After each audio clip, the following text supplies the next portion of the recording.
yan yung itong red na to. Ibig sabihin, yan yung sa nose ni client.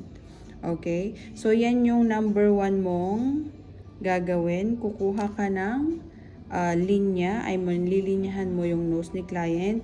And then, next is maglalagay ka na ng sticker if ever man na sticker yung gagamitin mo. So, if any man yung gagamitin mo, ang next na lilinyahan mo yung head.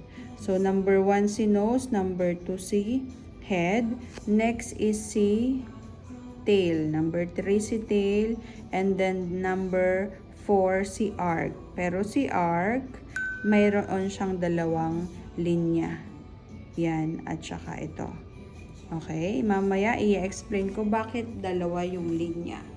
Okay. So, next then, linyahan mo ulit.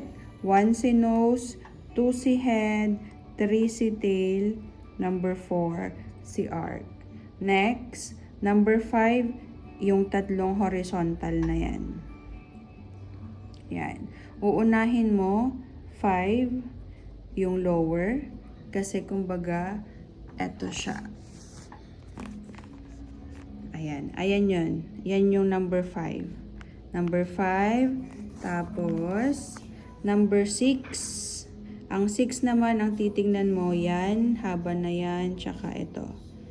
So, 5, 6, tapos, next is yung, ito, 7, yung linya naman ng arc. 7. Yun yung tatlong line. Okay? Una,